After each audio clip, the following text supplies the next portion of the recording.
So this is my notebook for the Kaggle assignment 1.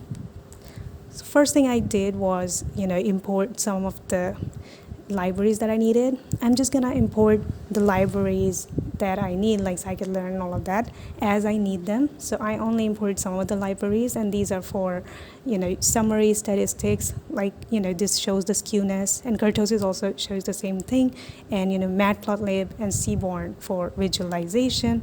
And I use the warnings to suppress warnings, because when we submit a Kaggle assignment, then in the logs it shows a lot of warnings, and I just wanted to suppress that.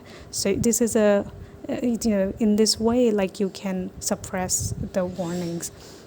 Anyway, so here the first thing that we had to do according to the rubrics was identify the data types of different columns, and I used train.dtypes, so data frame.dtypes to print out the data type of the columns. So as you can see, like here, we see the name of the columns and the data type of the column. So ID has, ID is of integer type, area type is of object, and location is of, object, size is also object, total square feet is float, and all of that. So it shows you the data type of all the columns. And we can also use info. So I also used info to show the same. Then I decided to show the categorical columns. These are, I just printed out the names of the categorical columns. So area type, availability, location, and size are the categorical columns in our data set, and the numerical columns are these. So price, balcony, bath, total square feet, and ID are numerical columns. I also decided to show the number of null values that were in each of the columns. So you can see, like, ID, area type, and availability have 0 null values, but in location we have 1 null value, and in size we have 13, and you can see, like, balcony is the only column which has a lot of null values, which are like 475. But if you look at the percentage of null values, like, this only makes up like 4.75% of the whole rows. So only like 4.75% of all the rows in balcony has null values. So it's not that much. And in the end, like, I wanted to drop the null values, I wanted to drop the missing values, but Kaggle basically, like, if I drop the missing values in the training set, then I have to do the same for the test set. But Kaggle expects the predictions that you make on the test set to be the same size. So if I have like 3,300 values in the test set, in the submission.csv, like, Kaggle expects it to be 3,300, so I can't really drop the values. So the thing is, like, you can drop values from drop the rows with missing values, like, if they are not as much, like, if they don't make up a significant percentage of the whole data set. So this is like less than 5%, so we could drop it. We could drop the rows with missing values, but you can't do that with Kaggle. So I didn't do that. Anyway, so this was the point of showing the percentage and the count of null values in the data set. And so, yeah. Second rubric was to present descriptive statistics of numerical columns, and there's a really good function to do that, which is .describe, and .describe just shows you the descriptive statistics. So for like the ID, we have count, mean, standard deviation, minimum value, maximum value, and then this quantile. So it shows all of that for all of the 5 numerical columns that we had. So like you can see that total square feet, like, what this 25% shows is that 25% of all the values, like total square feet value in the data set, were under 1,100. So that means, like, most of the houses, most of the houses, but like 25% of the houses were actually less than 1,100 square feet, had 1,100 square feet area. So, and you can see, like, 50% of the houses had area less than 1,279 square feet, and 75% had less than 1,682. But you can see, like, the max the max value is actually 52,272. So if you compare it to like the rest of the data set, that we can see like 75% of the houses are actually less than 1682 square feet. They are less than 1600, they have less than 1682 square feet of area, but like you can see that the maximum area is like 52,000. So that is like massive compared to the rest of the houses. So that means like a lot of the houses in this data set are really small, but some of the houses in the data set are like massive. So they're like mansions or palaces, something like that. So this is going to be a theme in our data set because there are a lot of outliers, and they're not even the outliers because they're just like there are some houses in our data set that are really expensive, and we can't even consider them as outliers because they make up like the most expensive houses in the data set, and that is why like we can't really treat them as outliers, because if we remove them, then our model wouldn't learn to predict like the price of the most expensive houses. So that's why like this is really important. Anyway, so I also printed out like the skewness and kurtosis. So for each of the columns, so total square feet, bath, balcony, and price, ID doesn't make sense because ID is just like the ID, it's not really significant. So, I printed out the mean, median, min, max, standard deviation, and skewness. And so positive skewness, we have like 15.94. So this is positive number.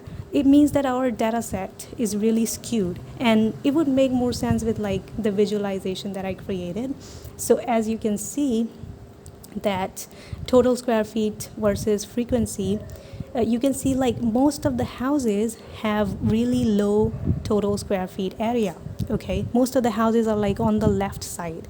You can look at it like almost 8,000. We have like 10,000 houses in the data set, and 8,000 of them are like, they probably have less than maybe like 1,000 or 1,500 square feet of area. So most of the houses are like below this value, but there are some houses that are like, you can see that the highest value is 52,000. So some of the houses are going up to like 52,000. That's why we have a graph this big, but most of the houses are like concentrated on the left side. So this data set, is really skewed. There are a lot of houses that are really small in the data set, but there's some houses that are really big.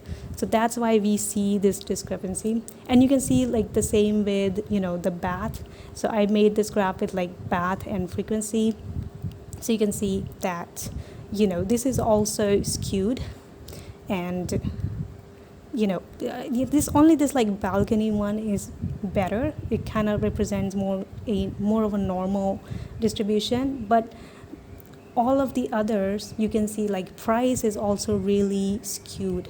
So you can see that it is like really right skewed. It's going like, it has a really long right tail, but like you can see like the houses on this side are in the menu. So this can be better visualized with this scatter plot. So you can see that most of the houses, so this is a plot of price versus total square feet. So you can see like most of the houses are really small. So they come in between 0 to 10,000 square feet.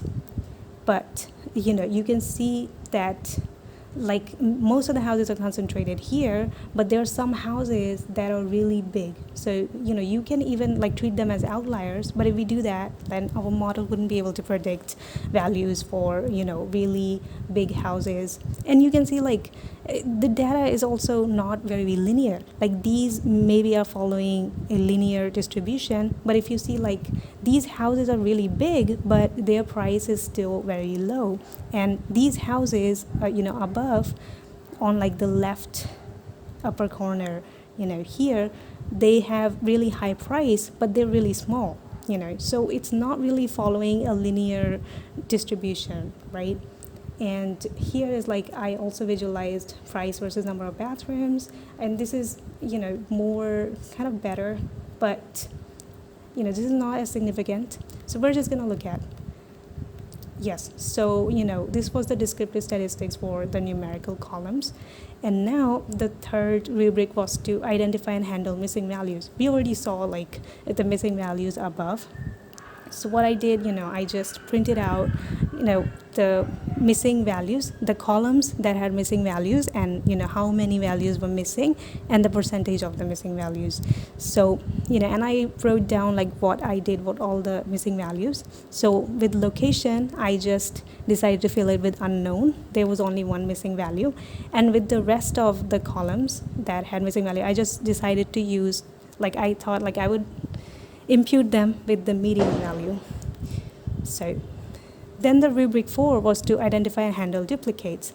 And there was a problem, like if you print out the number of duplicate rows with the duplicated function, then it shows 0, and that is because of the ID column, because the ID column has all unique values. So if you don't drop the ID column first, then it would show 0 duplicated rows. But if you remove the ID column, then it actually shows like 376 duplicated values.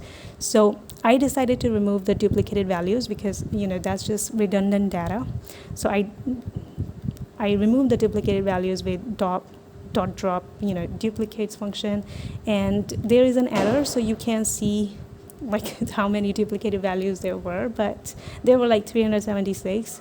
I can't run it again because like this would take a long time to run, because I would have to like run all, so I'm not gonna do that. So yeah, so I just removed the duplicated rows, and there were duplicated rows in the data set, but like you have to remove the ID column to see that. And so the rubric 5 was to identify and handle outliers. So I used the IQR method, the interquartile method, to find out the outliers. So there were like total square feet column had 880 outliers, which are like 9.13%. Same for like bath and price. So they did have a lot of outliers, but I decided to retain the outliers because the outliers weren't really like, they actually had a lot of information, because like basically they were showing the price of the luxury houses. So the outliers were houses that were kind of luxury, they were really expensive houses. So if we removed them from our data set, then we would lose like really important information for expensive houses. So that's why I decided to keep the outliers. I didn't remove them. So now like we need to train our model, but before like training the model and before any pre-processing, I decided to create a validation set, because I wanted to test out how my model was performing before actually submitting it. So I created a validation set, and I did an 80-20 split, which is like the standard. So now I have a training set, and I have a validation set, and I also have a test set which we were given for, which we had to predict the price for. So now like I actually did the pre-processing. So here like I'm gonna scale the numerical values, and I'm gonna encode the categorical features, because in order to train the models, we actually have to convert them to numerical features. So that's why. So here is like, I printed out what the training data set looks like right now. So we have a lot of categorical columns. So first thing that I did was, first thing that I did was convert the size column into a numerical column. And I did that because you can see like the size column actually has, this value, like 3 BHK, 2 BHK, 3 bedrooms. So this is basically telling you like how many bedrooms are in the house. So I decided to just remove this string from it and just keep the numerical value. So that's how I converted the size column into a numerical column. So here you can see like I converted this column size into numerical. I used this function extract BHK to do that. And then I dropped the size column. So I just removed the original column and just kept the numerical one that I created. And then, there is also this availability column. And in the availability column, we have all these date values.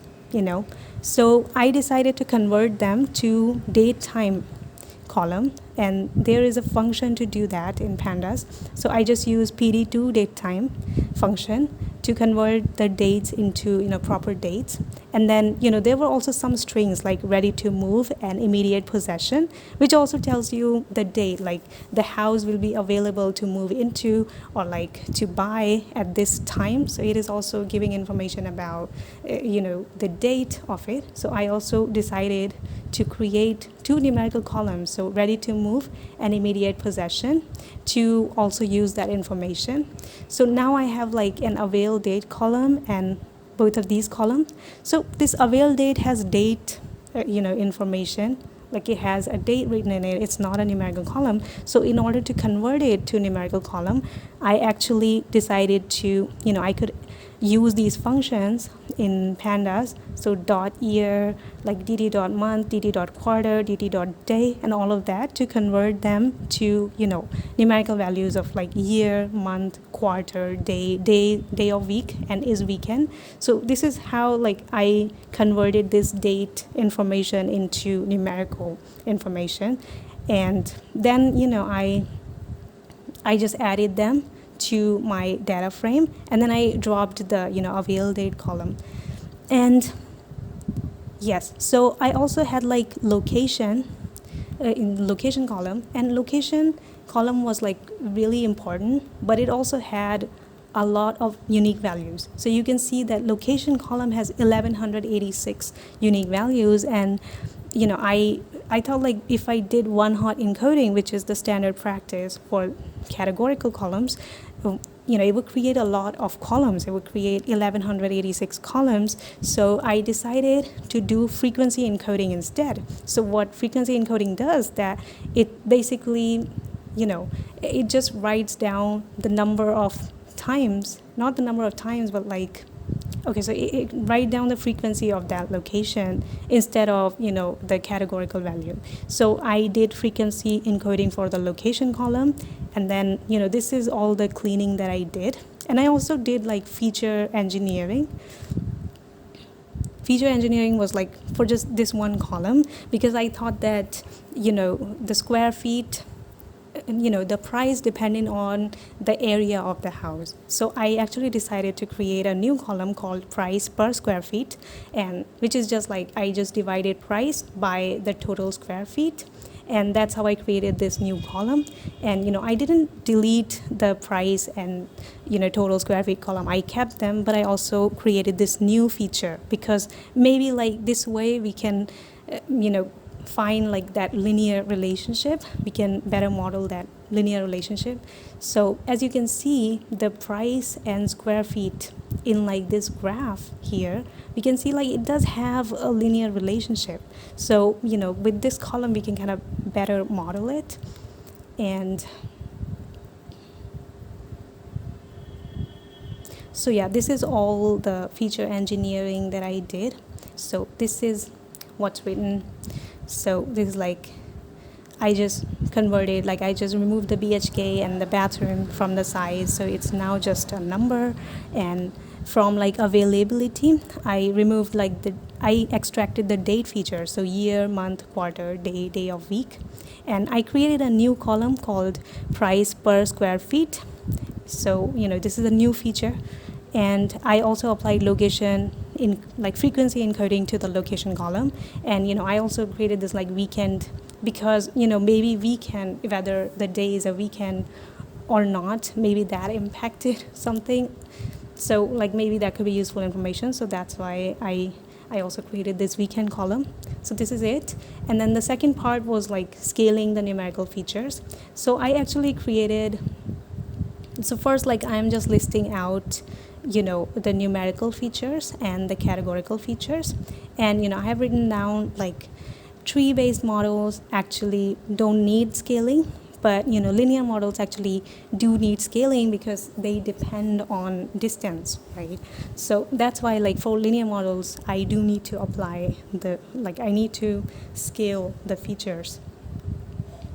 So anyway, and then I wrote down like the numerical features that are now in my data set. So I actually removed a lot of original features from my data set and added a lot of them, like added some new features. So as you can see, like these ones are the original features, but then size became BHK column, and I also got ready to move, immediate possession, and like avail year, and all of these columns from that one availability column. So that one column created like all of these different columns for me in this data set. And then I also turned the location feature into location frequency.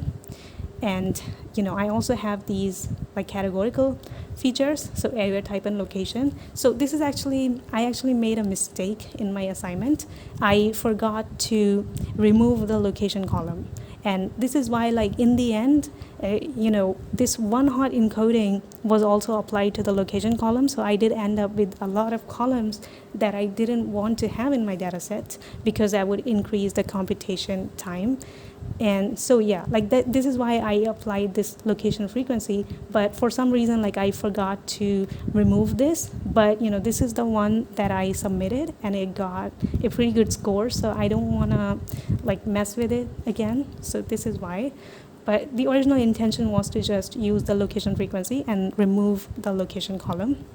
So now for pre-processing, before like we need to scale the numerical features, and for like we have categorical features, like we have area type, which has like type 1, type 2, type 3, like these types of values. So I am just going to do like one hot encoding, which is the standard practice.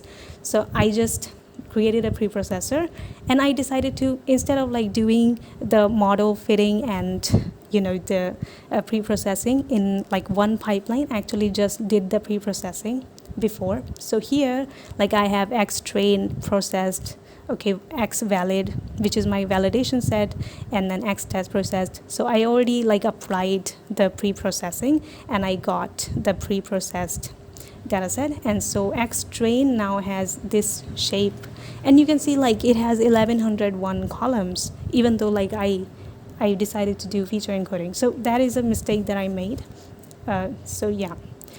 Anyway, so after the pre-processing, you can see like this is how the columns look like. This is not a data frame anymore. This is a Numpy array, so that's why it looks like this. But we need it to be this way because we need all numerical columns for a model training. And I also did target transformation, and this is because like you can see like in the visualization I did before that the price, and you can see that price is like really skewed. So we need like a lot of the models that we have in machine learning, they actually need, like they assume this normality, that the data we are training on is going to be normal.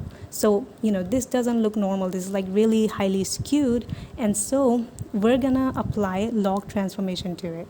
So I just applied a log transformation to the price column, which is the label.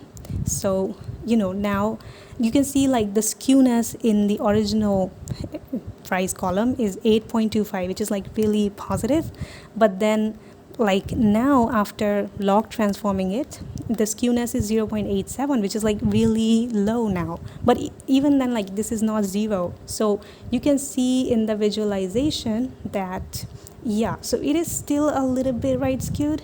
Like you can see that this is not perfectly normal, but it's still like it resembles normal distribution better now. So that's why we need to kind of log transform the price.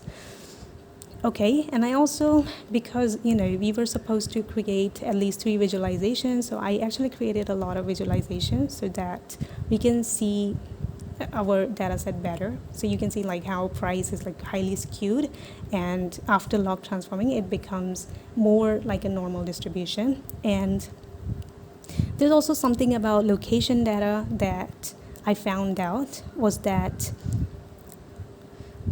so if you actually print out the top 30 most expensive houses, then you can see like they all come from like 17 location, But, top 3,000 cheapest houses actually belong to 571 locations, but there are only 4 locations in common. So what does that tell us?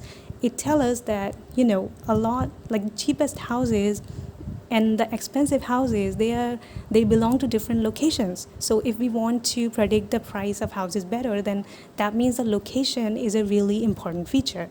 And I think I accidentally ended up doing one hot encoding for location, which probably helped my model, because frequency encoding wouldn't be able to capture that relationship that better. So yeah, in the end, one hot encoding probably helped kind of keep those location information, because location was really useful. It has a lot of information for price prediction. Okay, this is a really important feature for price prediction. So this is what I did, and now pre-processing is all done, and this is the visualization, and you can see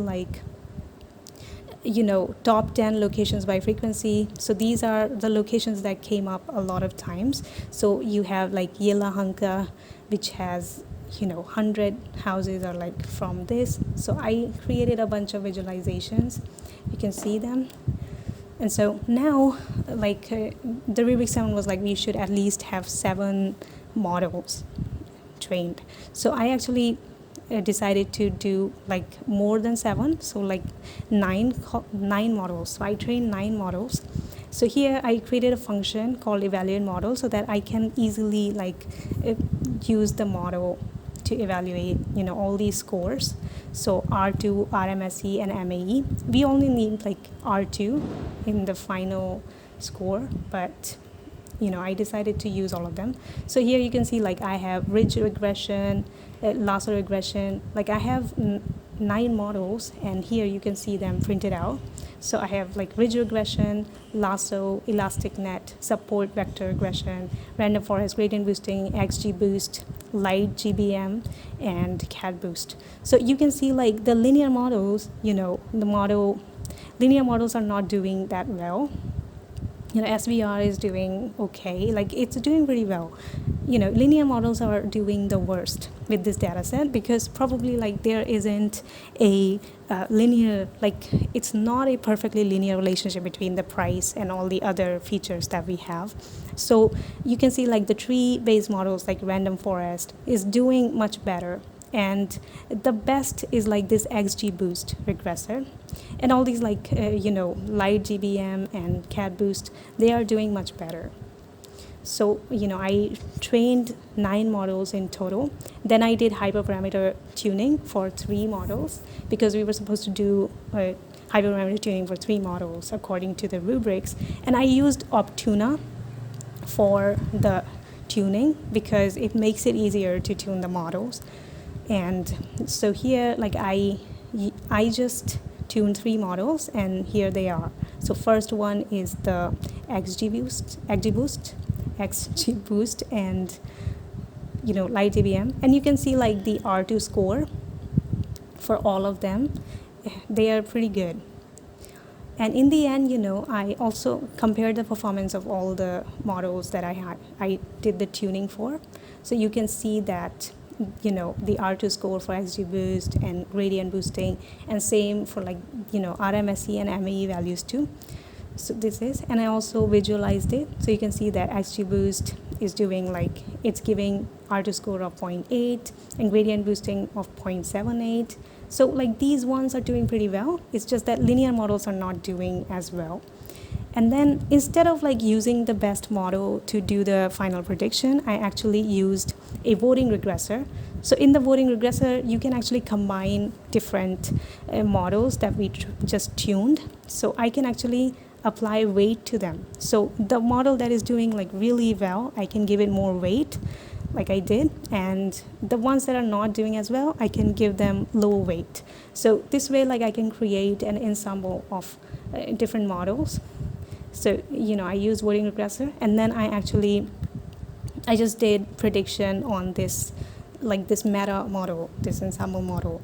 And here is the weights that I used, and then I actually find the validation score, like how were they performing on my validation set. So they were performing pretty good, 0.81 R2 score on validation set, and you can see like the error is pretty low, especially like the mean average error is like, mean absolute error is pretty low, and root mean squared error is like a little bit high. So like these models are doing pretty good. And also you can see like if I use just XGBoost, which was my highest performing model, then it would give me R2 score on the validation set of like 0.80. But like the stacking, the ensemble model that I created, it's doing better than that. It's giving me 0.81. So it's actually showing a 0.01 of like score improvement. So that's the like ensemble model actually gives better performance, and that's the reason to use them. And so now like I just did the final prediction, and I also just got some statistics on the final final predictions. So you can see like min value is this, max value is 1716, and mean, median, and standard deviation. I think the most important thing is like the max value, which is 1716. So our model is only predicting like the maximum price for any house is like 1716. But you can see like in our in our training data set, there were like really high priced houses too. Like I think there was,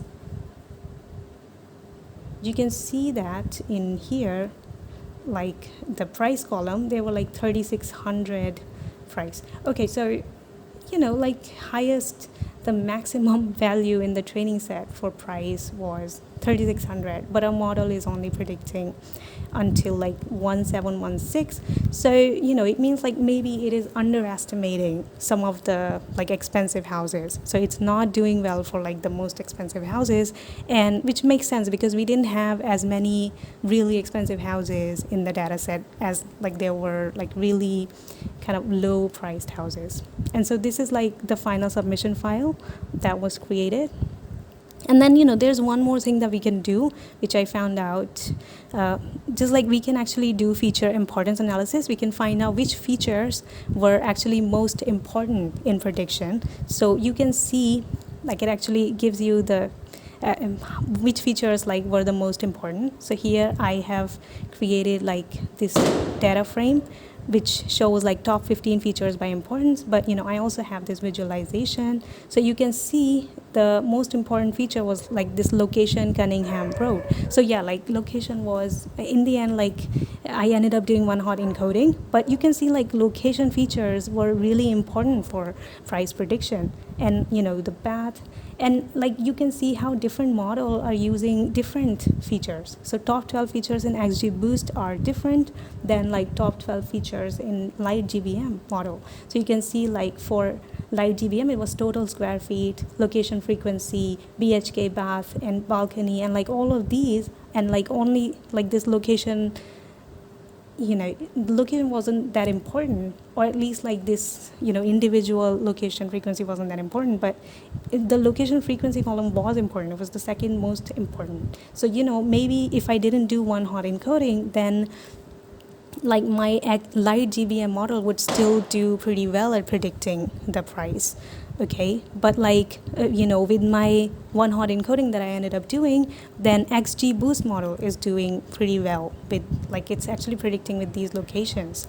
So anyway, this is like something we can do with this. So this is really interesting, feature importance analysis. So this is what I did, and here like all I printed out all features that were in my feature names that were created after the pipeline, like after the pre-processing. So yeah, like in the end, like I ended up doing location encoding, and this is like I actually tried to find out, and this is how I found out, like I ended up doing one hot encoding out location. I didn't know that I did that. So anyway, this is that.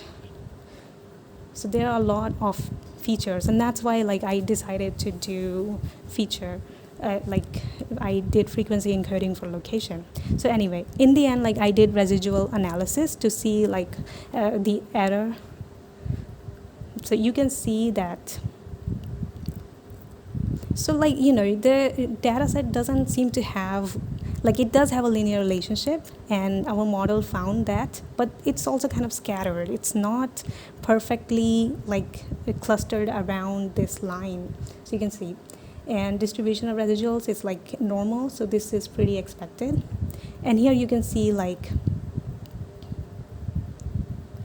this is a normality check, and here you can see like the actual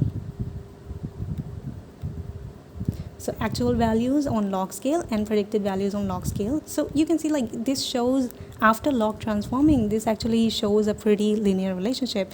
But yeah, there are some houses, like there's some points that are kind of scattered, especially like on the higher side. You can see there's more, like it's not really following this line, but on this end, like in the middle, it is following a linear relationship.